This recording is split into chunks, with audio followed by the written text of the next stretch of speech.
Alright, so I was not planning on doing another video today, but then I got on patchstorage.com and saw that the Orchestral patch that I love so much has been updated just yesterday with a version 3. So I immediately downloaded it, got out the memory card, and did the whole swap over and everything, and have it loaded up here. So this is back here, Orchestral version 3. And let's see, the guy that made it, let's see, Daniel Bertola, if you're watching, listening, what's up? Thank you very much. I'm enjoying this already. I haven't really done a deep dive on it yet, but I think that I see already the benefit of using the version 3 right here. The key sensitivity is a little bit different. It feels a little bit different. Maybe that can be adjusted from the second page a little bit easier here, but the really important thing is what he added to the second channel. Now, I am using this with the Stomp Mix 4. I have not done a video really comparing these two or running them together, so this is your first look at it.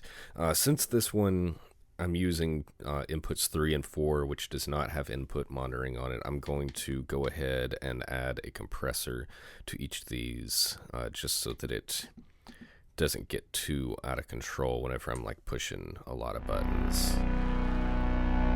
Even over here you can see that when I do that it starts to kind of peak on this unit, not on the mixer here, not on what we're looking at, but it does start to kind of get up there. I might actually compress it a little bit more. Let's see. Let's tap those encoders. Turn that up. Do the same thing on this one.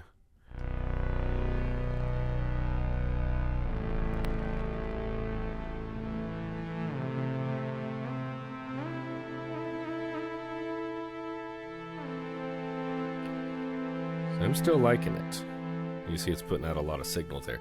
So the key thing to it, and the key is the key to this. For one, he changed, because from version 1 and 2, it was always like A and then A flat and then C. So he went on ahead and just made it like A natural minor, just A, B, C, D, E, F, G, and then back to A. And it works the same as what I covered in the version 2. So let's take a look at what's different now. This second page right here, which he named, what do you name it? Scale control. So this little button down here in the corner, when it's red, it's set to minor. When you tap it, it is going to switch, and now we are in major, or should be in major. So let's see, A, B. Oh, no, look at that. Didn't work. I thought that it should have changed colors, and it didn't. So also notice that a few of these little buttons are going to light up when I press this, and this little control right next to it. See that? And then I let go, and now it's blue. So when I go back to page 1, C sharp, D, E, F sharp, G sharp, and A. So now we're in A major. So you could make your major chords now. Minor, of course, but back to major. I could do kind of a cool minor like this, or flip-flop it. All kinds of ways to make a chord like this work. So that's awesome. You could have done that before with the other versions, but you have to go through this column and change it one note over and do that through all 5 columns. This is just page over, hit that button, we're back to red. Red means minor. Back over here. And then before it's even done with the sustain, I've already switched back to a major. So that's really cool. And not that you're going to be needing to do that on the fly unless you write something that way, but it's really cool that it's that simple now. And the other big thing right here is this button right beside it. So when you hit that, you see the screen goes to A0. It's set to A0. That's the lowest note that it can produce with this top left corner right here. So as you raise that, now we're going to start to change the key. So the key of B major is going to have 5 sharps in it. So when I go back over here, we'll see this first note is no longer A, it's B. So we have B, C sharp, D sharp, E, F sharp, G sharp, A sharp, B.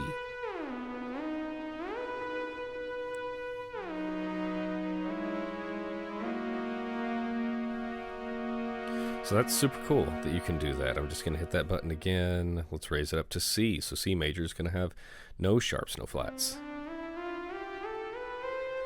If I went up to D, it would have 2 sharps. And you see it's just that easy. You could hear it kind of sticking back in place there. There we go.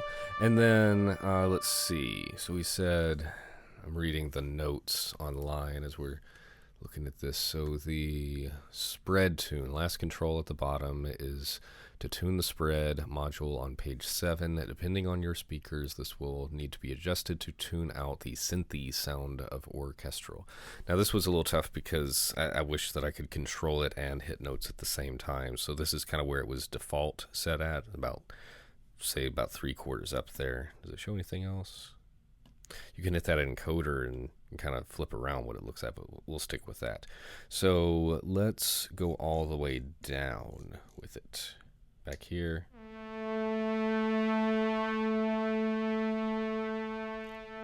We'll go up about 1/4, go back. Go up about halfway.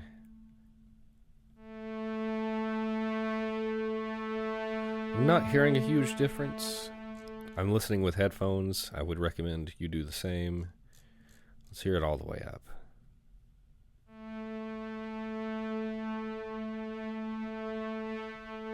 Even in stereo, I'm not hearing that much of a difference on that control. If there's something I'm missing, maybe even Daniel could let me know about that. Yeah, I don't want to do a big deep dive on all the rest of the stuff here because it looks pretty similar to what we had before. So we had a slew limiter, oscillators and VCAs, ADSRs, mixers and filters, vibratos and dynamics and reverbs and spread. And then he put version 3 and let's see, what day is today?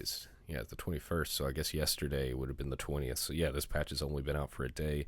And even though it only has that one page change to it, that's still like a huge change in the usefulness of this. So again, this being blue, I can see these 3 buttons lit up here. Let's see what they are.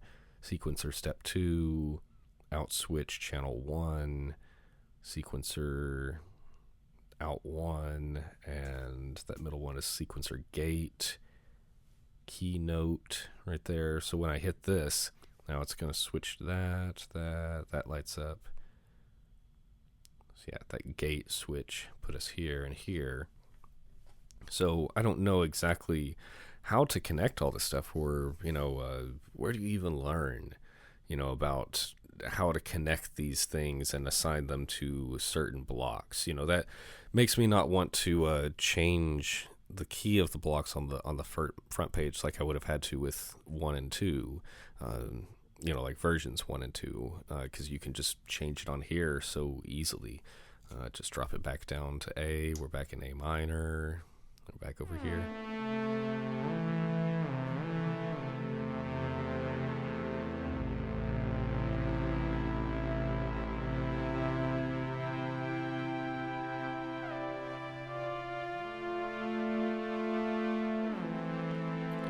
Yeah, it's just a super fun patch and has been made even more usable by that. I think a friend of Daniel's actually commented on my version 2 video, which is what made me go look, and I found that. So thank you for the heads up on that and everything. I don't want to make this one go necessarily as long as the other ones could, because I definitely could. I could just sit here and play on this and make you guys listen. But let's go ahead and wrap it up. Go check out Orchestral version 3 on patchstorage.com. Thank you very much.